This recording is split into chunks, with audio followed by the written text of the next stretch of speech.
Assalamualaikum warahmatullahi wabarakatuh. Ala kulli niyatin sholihah wa ala kulli sallallahu wa la usul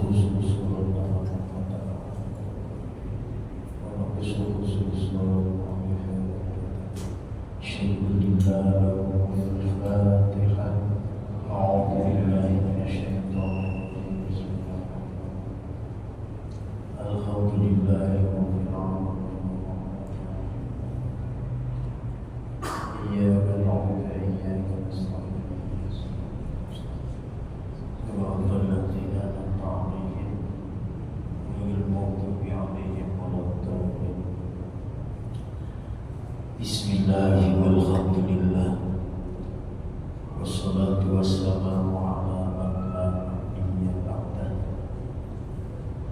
Al-qa'il fi hadisihi sallu kama ra'aitumuni usolli.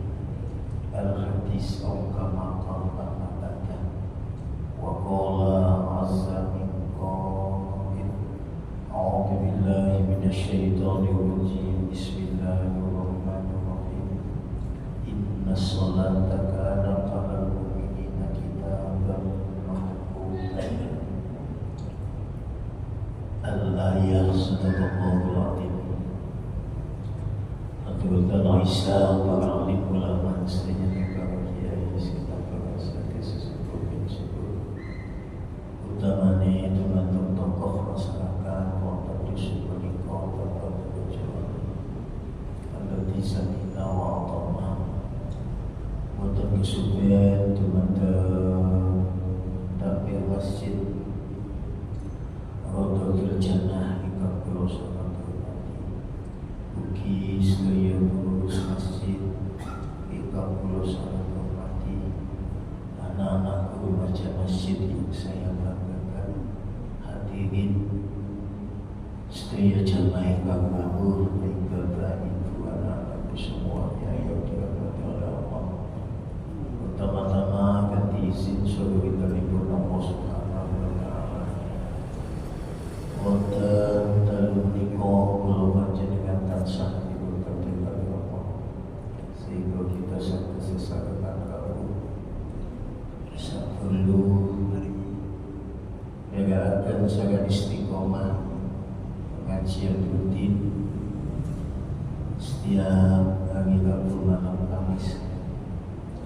Harapan dan doa semoga atas rawuh panjenengan sedaya wonten majelis menika mugi-mugi dados amal ingkang dipun derami dening Allah Subhanahu wa ta'ala.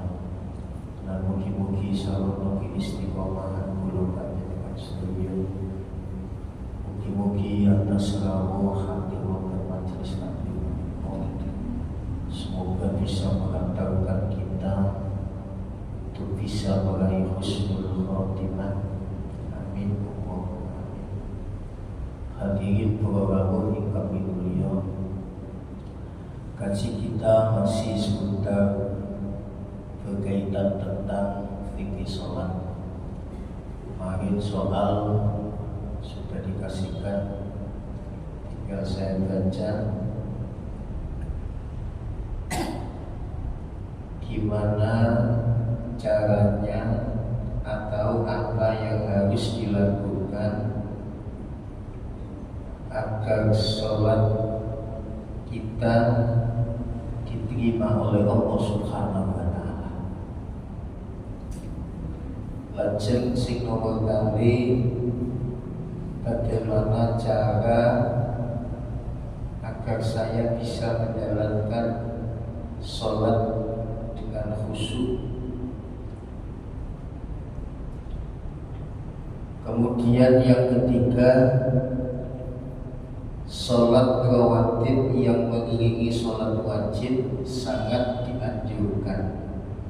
Pertanyaannya, kenapa setelah kajian kita tidak melaksanakan setelah adzan Isya dan Iqamah? Dan ningali pertanyaan pertama, apa yang harus kita lakukan agar sholat kita diterima oleh Allah Subhanahu wa Ta'ala? Tentunya kita berusaha ketika sholat harus betul-betul nyocoki syarat rukune sholat, ngedoi apa sing dadi hal-hal yang menyebabkan sholat kita dianggap batal.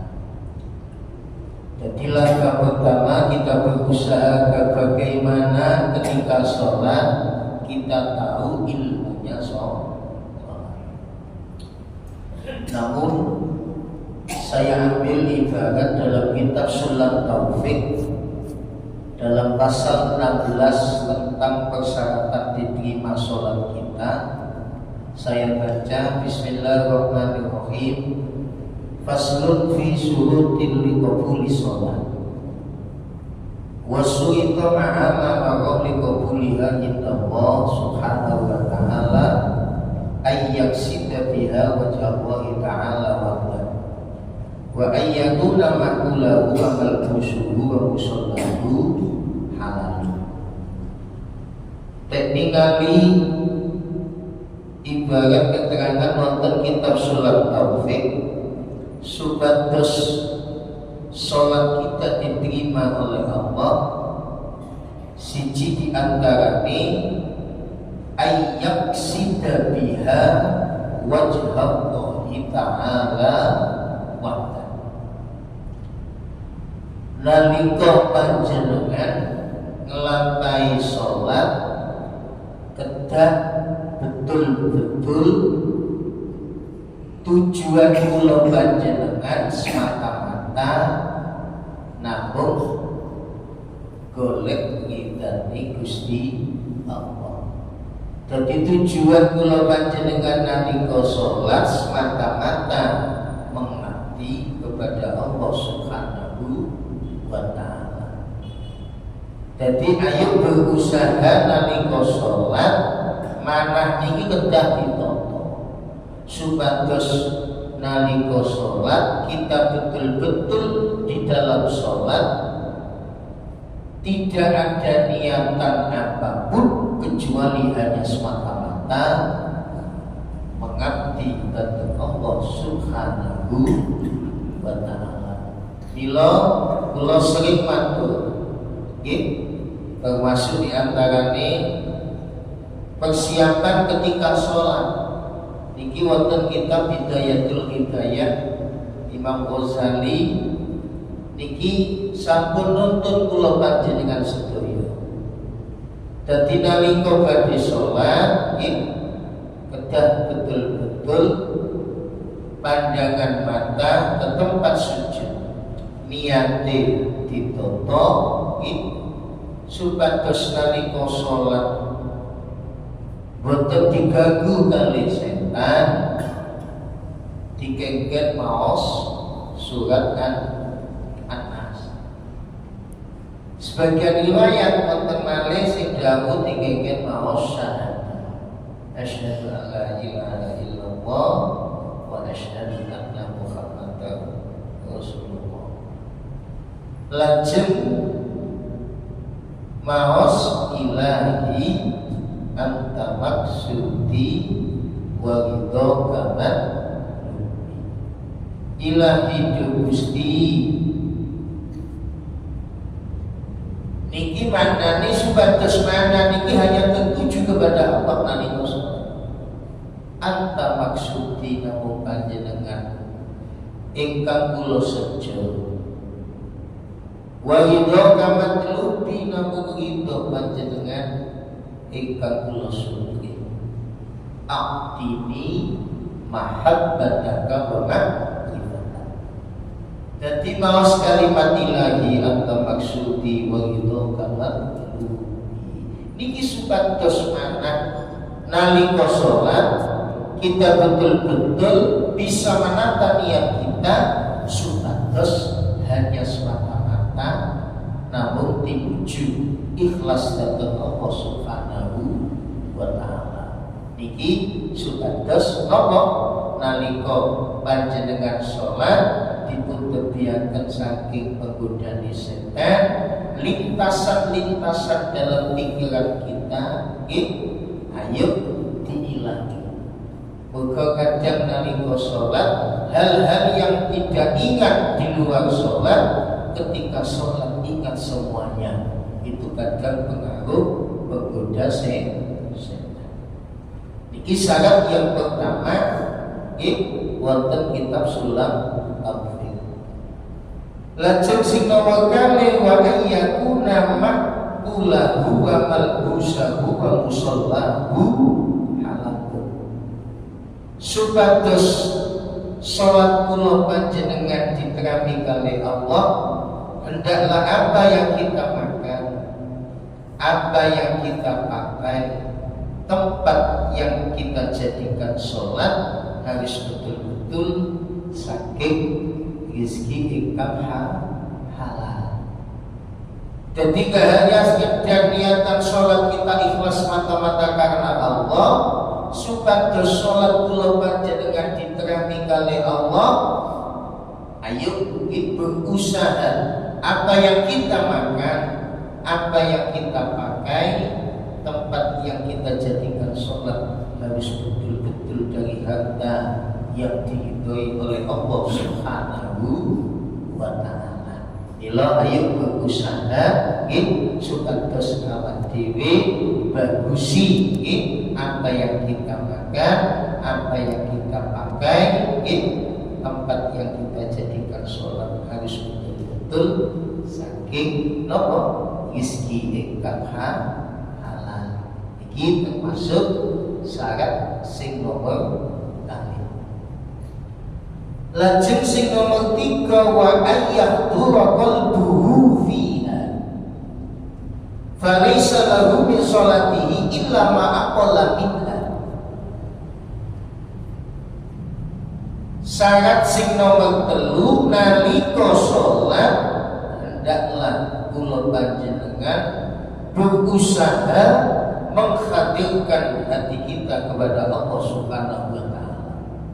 Sadar apa yang kita baca, ingatan kita ketika sholat sampai salam hanya tertuju datang Allah Subhanahu wa ta'ala. Jadi nalika panjenengan berusaha supados sholat kula panjenengan diterami kali Allah, tolong nalika sholat ayo berusaha menghadirkan hati kita kepada Allah Subhanahu wa ta'ala. Mengapa dikengken menghadirkan hati? Falaisa lahu min sholatihi illa ma aqalla minha. Sebab salah seorang tiada berpahala kecuali ketika dia sholat maka dia hanya ingat kepada Allah Subhanahu wa ta'ala. Dan tidak nalika panjenengan takbir panjenengan eling Allah, maka nilai sholat itu ketika kita ingat kepada Allah Subhanahu wa ta'ala. Iki nalika utuh kula panjenengan sedaya saged menghadirkan hati, nalika sholat pikiran fokus hanya tertuju datang Allah Subhanahu wa ta'ala, insyaallah sholat kula panjenengan diterami kali Allah Subhanahu wa ta'ala. Lajeng sing terakhir wa alla ya'juba, ketika sholat harus betul-betul saged buang sifat ujub dhewe-dhewe. Ujub iku banggakno awake dhewe. Bila kula panjenengan ayo berusaha sampeyan kedah menyadari nalika sholat panjenengan dalu menika niki semata-mata karena angsal pitulung saking Gusti Allah. Dalu niki kula panjenengan dipun tebiaken saking sedaya maksiat ini semata-mata karena kita mendapatkan pertolongan Allah Subhanahu wa ta'ala. Milo ayo dibuat rasa ujube dhewe-dhewe supados nalika salat kula panjenengan napa saged fokus dhateng Gusti Allah. Pokoke ujube niki muncul sehingga akhirnya peran setan akan menguasai hati kita. Dadi koyok-koyok awak dhewe iso salat mergo awak dhewe ngrumangsani napa iso salat dalu nika mergo usahae awake dhewe sehingga tanpa lepas dari pertolongan Allah Subhanahu wa taala. Dan iki diantarane supados kula panjenengan kados pundi berusaha supados salat kula panjenengan diterami kali Allah Subhanahu wa taala. Ketika bicara tentang sah tidaknya sholat, itu barometernya ilmu fikih. Tapi nyocoki ilmu fikih berarti sah. Tapi ketika bicara diterima tidaknya amal perbuatan kita, itu hanyalah prerogatifnya Allah Subhanahu wa taala. Cuma sebagian ulama wonten ingkang jelasaken supados amal kula khususnya amal ibadah sholat betul-betul diterami kali Allah Subhanahu wa ta'ala. Lajeng sing nomor kali, bagaimana agar kita bisa mencapai sholat yang khusyuk? Niki termasuk masih dalam kaitannya tentang seputar sholat. Jaminan kanggone wong sing sholat saged khusyuk niki sesuai dawuh Allah Subhanahu wa taala dalam surat Al-Mu'minun, qad aflahal mu'minuna alladzina hum fi sholatihim khashi'un. Bejo banget kanggone wong iman inggih menika ketika dia sholat dia betul-betul bisa menjalankan sholat dengan khusyuk. Bila kalau sholat yang kita lakukan ini ada dua unsur, siji berupa rukun qauli, rukun perkataan, sing nomor kali berupa rukun fi'li, unsur perbuatan. Dan nalika kula panjenengan sholat, doa-doa yang kita baca dalam sholat, niku kula panjenengan tujuan intine doa yang kita baca ketika sholat itu hanya semata-mata kula panjenengan munajat utawa matur dhateng Gusti Allah Subhanahu wa taala. Sedangkan tujuan inti dari semua gerakan yang kita lakukan dalam sholat itu menunjukkan rasa pengagungan kita terhadap Allah Subhanahu wa ta'ala. Kalau maos termasuk dawuh Imam Ghazali kados pundi carane supados kula panjenengan nalika sholat saged khusyuk. Moga wonten setunggal dawuh malam tanha sholatu anil fahsya'i wal munkar lam yastad minallah illa bukan. Dawuh Kanjeng Nabi, orang yang sholatnya tidak mencegah dari perbuatan keji dan mungkar, maka ia tidaklah bertambah dari Allah kecuali dia semakin jauh dari Allah Subhanahu wa ta'ala. Tapi kula panjenengan ahli mendirikan sholat sudah dipastikan insya Allah kita menjadi manusia yang terbaik. Andai kata sholat kita tidak mampu membuahkan tanha anil fahsya'i wal munkar, maka yang perlu dipertanyakan mungkin barangkali sholat kita hanya gerakan fisik saja, sehingga ketika sholat hati lupa kepada Allah Subhanahu wa ta'ala. Bila selama sholat kita tidak mampu mencegah membuahkan tanha anil fahsya'i wal munkar, maka pertanyaan satu-satunya yang harus kita jawab mungkin barangkali mari kita koreksi cara sholat kita mungkin barangkali kiranya ceki nopo sing dadi tuntunane kanjeng Nabi. Makanya jika sholat yang kita lakukan sesuai dengan tuntunan Rasulullah pasti membuahkan tanha anil fahsya'i wal munkar. Mila dalam pandangan Imam Ghazali, khusyuk dalam sholat ini ada 6 tingkatan. Siji, tingkatan khudu'ul qalbi, sebagaimana dalam kitab sholat al-fiqh. Tingkatan khudu'ul qalbi ini nopo kesadaran hati. Nalika sholat usahakan pikiran kita, hati kita sadar dengan apa yang sedang kita ucapkan dan sedang kita lakukan dalam pikiran kita. Kita selamatkan hati. Ayo ojo sampai disibukkan dengan hal-hal yang lain kecuali hanya tertuju kepada Allah Subhanahu wa ta'ala. Jadi tingkat pertama, tingkat kesadaran hati atau hudul qalbi. Lajeng tingkat yang kedua menurut Imam Ghazali, tafahum. Nopo maknane tafahum? Berusaha memahami apa yang kita baca. Maksudnya berkata seperti nalika sholat, apa yang kita baca kita harus betul-betul sadar dengan kata-kata yang kita ucapkan lewat mulut kita.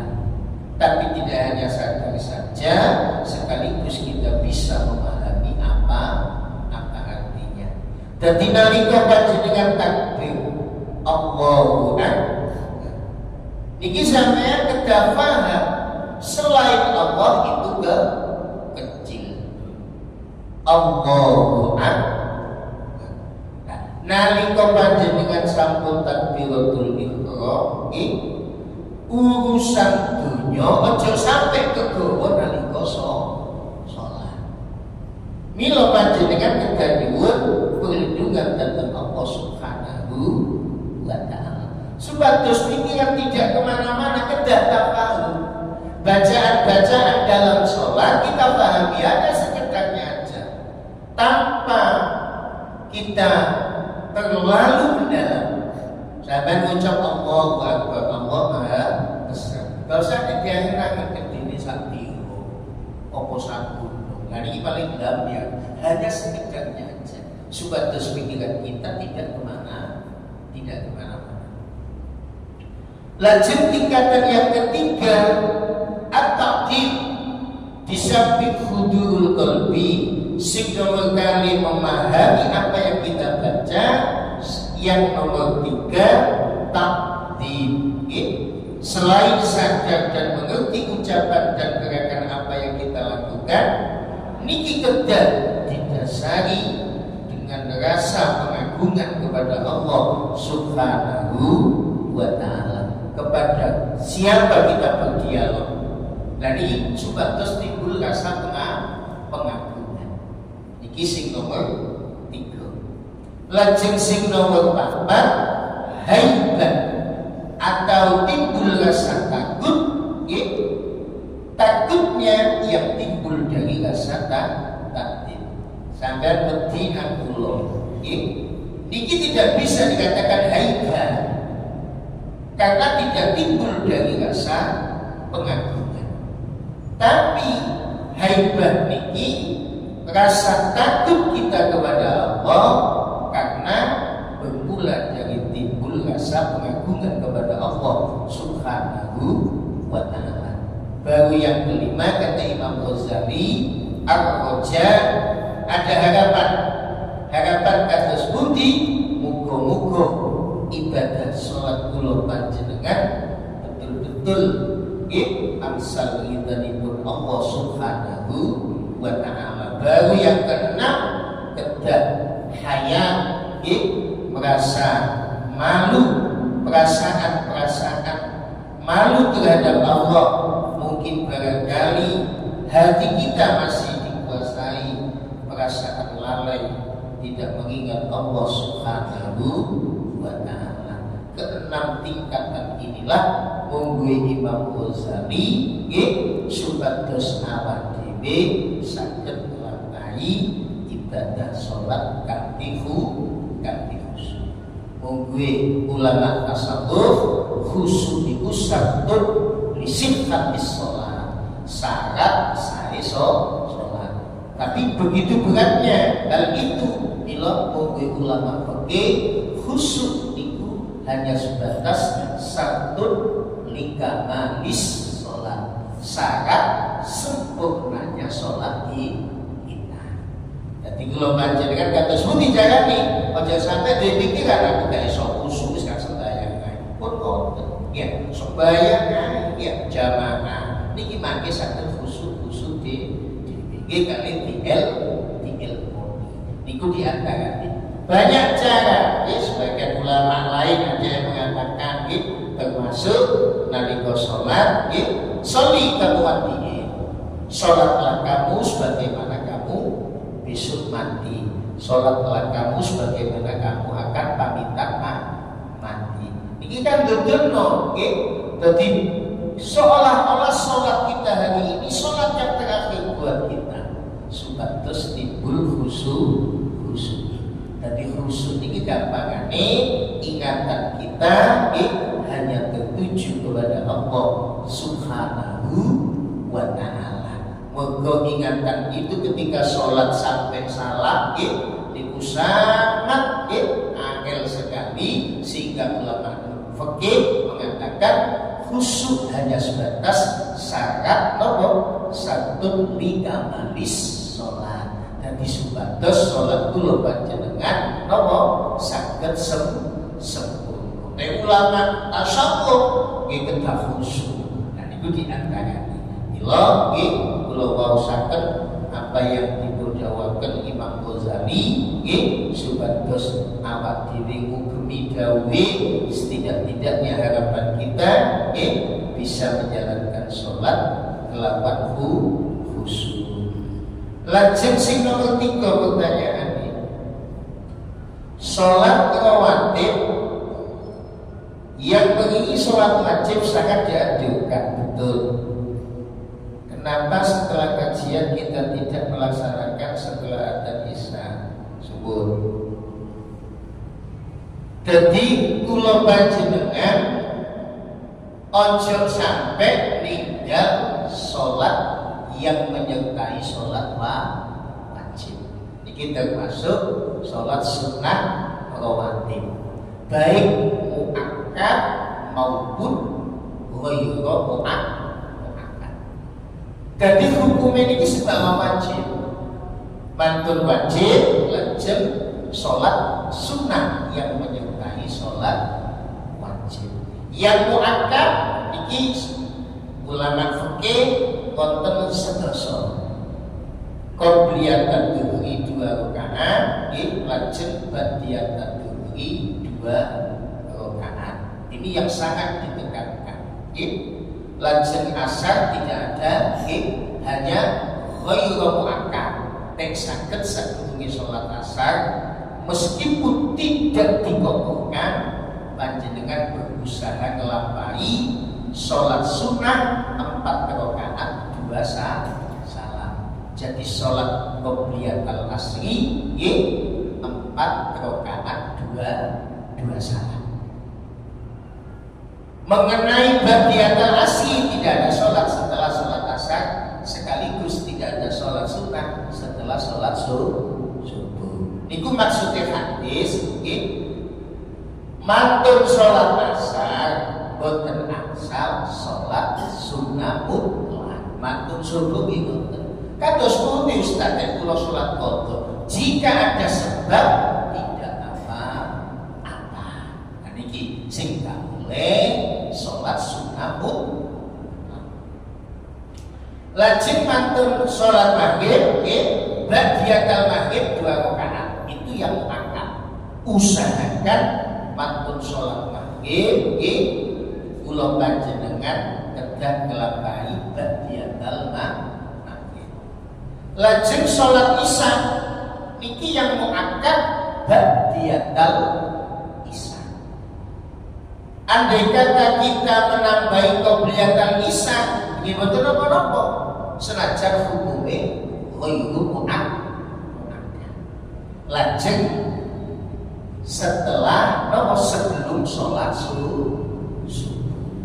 Jadi baik yang mu'akkad maupun ghairu mu'akkad, ayo berusaha muga-muga saged istiqomah. Karena ini pertanyaannya, kenapa setelah kajian kita tidak melaksanakan setelah adzan isya? Ngapunten nggih, wong kadang muadzin niku nggih bebene nggih mulane mari ngaji suwi nggih bebeke pegel jamaahe langsung jamaah salat isya. Cuma nek saged nggih menanti sejenak supados jamaah bisa menjalankan salat sunat qobliyatal isya meskipun ghairu mu'akkad, yang tidak dikokohkan. Apa terus kemudian yang tidak dikokohkan kita tinggalkan? Oh, baik yang mu'akkad maupun ghairu mu'akkad tetap kita lampahi. Muga jaminan kanggo tiyang sing istiqomah ngelampahi sholat sunat yang menyertai sholat wajib, dia akan dibangunkan di rumah di surganya Allah Subhanahu wa ta'ala, dipun tebiaken saking neraka. Mila disyariatkannya sholat sunat tujuannya bagi ulama fikih liyukammila fardhu, tujuannya menyempurnakan sholat wajib. Bagi nalika sholat wajib kula panjenengan kurang khusyuk bagi basane, itu nanti akan bisa ditambeli kalian sholat sunnah. Mantun sholat sunnah rawatib muakkad ataupun ghairu muakkad, yang ghairu muakkad niku jumlahnya 12. Nggih. Sadurunge zuhur nggih, sana tambahane 2 rakaat 1 salam. Berarti baik muakkad maupun ghairu muakkad sadurunge nglampahi salat zuhur 4 rakaat 2 salam. Nggih. Ada sebagian hadis yang mengatakan, nggih, 4 rakaat 2 salam itu termasuk yang muakkad. Nah, niki sampeyan tidak. Jadi supados awak dhewe ga iso tinggal mboten eman-emannya ditinggal ya ayo dilampahi nggih sebelum sholat zuhur 4 rakaat 2 salam. Nah, setelah sholat zuhur tidak hanya 2 rakaat lagi, nggih, saya tambahi malih nggih 2 rakaat 1 salam. Jadi 4 sebelum zuhur, sesudah zuhur nggih 4. Lajeng isya isya asar nggih ghairu muakkad 4 rakaat 2 salam. Sadurunge nglampahi sholat asar nggih sampeyan sholat qobliyatal asri nggih. Muga mantun asar tidak ada sholat setelah sholat asar, kecuali sholat yang mempunyai sebab nggih, boten napa-napa termasuk badhe nyolati jenazah. Ini kan boten sebab nggih. Nah, atau sebab kok nggih boten napa. Lajeng qobliyatal maghrib 2 rakaat senajan ghairu muakkad, mari kita jalankan nggih mantun maghrib 2 rakaat. Nah, sebelum isya kita lampahi 2 rakaat. Jadi yang ghairu muakkad jumlahe 12, sing muakkad jumlahe 10. Nggih, cara ditotal berarti 22 baik yang muakkad maupun ghairu muakkad. Ojo sampai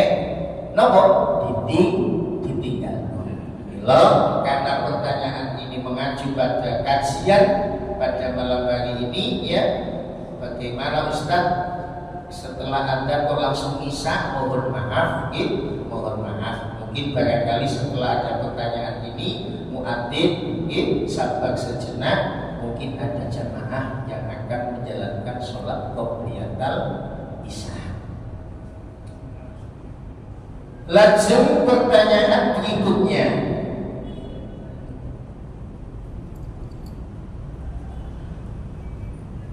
Apa sholat daim? Kalian arti syahadat. Oh niki tanglet cara sholat daim. Kula maos teng kitab Sihul Asrar nggih karangan Syekh Abdul Qadir Al-Jilani nggih.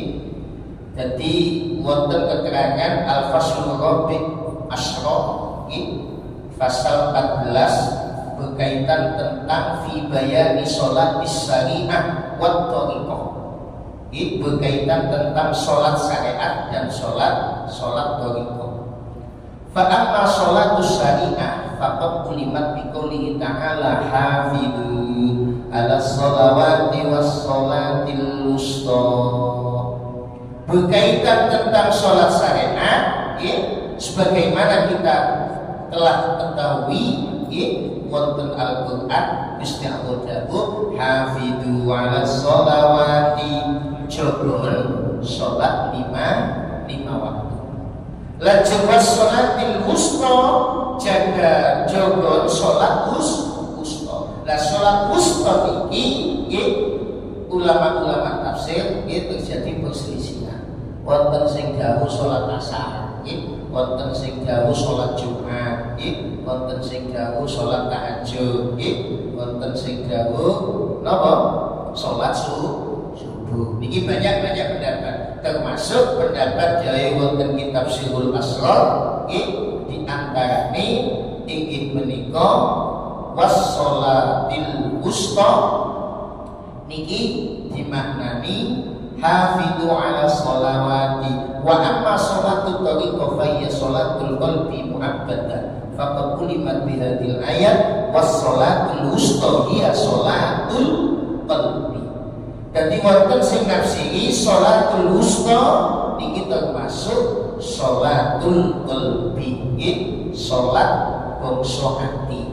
Napa sholat batin, sholat batin li'anal qalba khuliqa fi wasdil jasad bainal yamin was simal wa bainal ula was sufla wa bainas sa'ada was saqawat.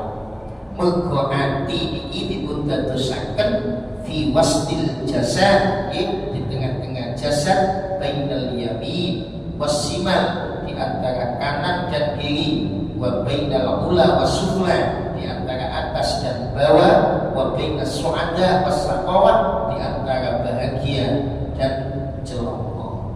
Nah niki dadi panjenengan memahami sholat gaib itu muncul dalam istilah tasawuf. Sholat gaib niku nopo Pak?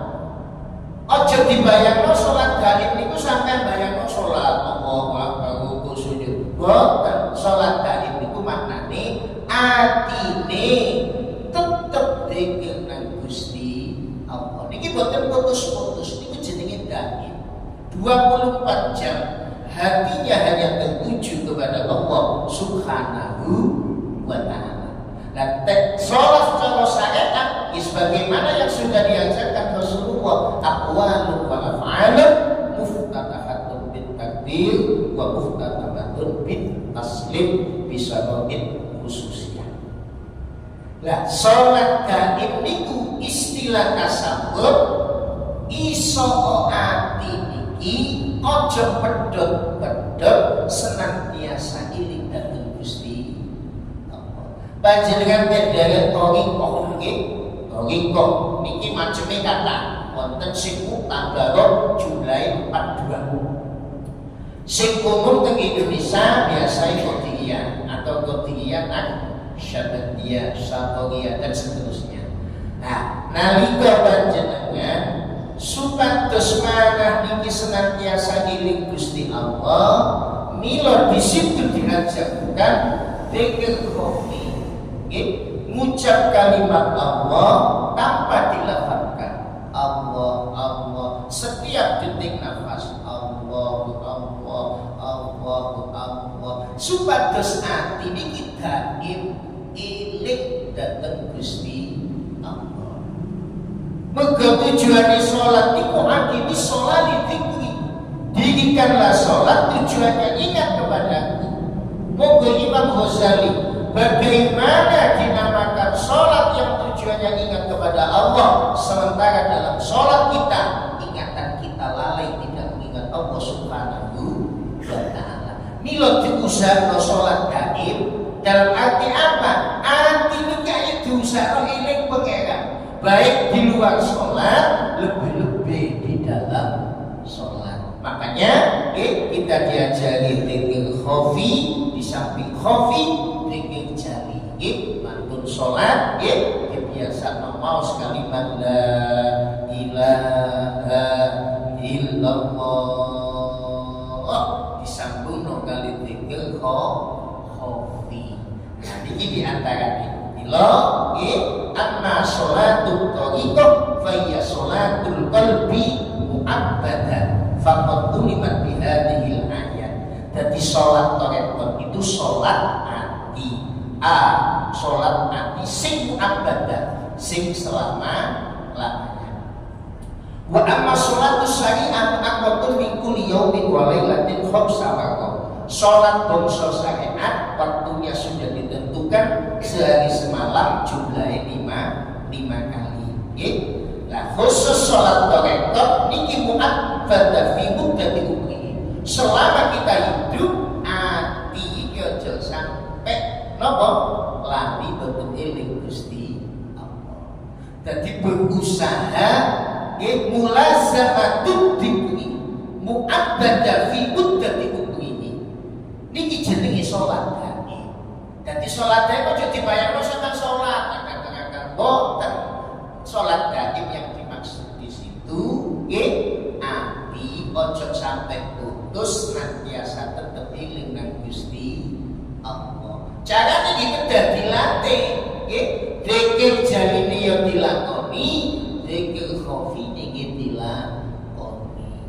Kepingin mantep panjenengan wonten sing bimbing ayo derek toriko supados nalika dzikir panjenengan ditalqin kali mursyid supados manah niki betul-betul madhep mantep dhateng Gusti Allah. Mila kedah diilmoni ayo berusaha setiap detik nafas muga-muga saged medal Allah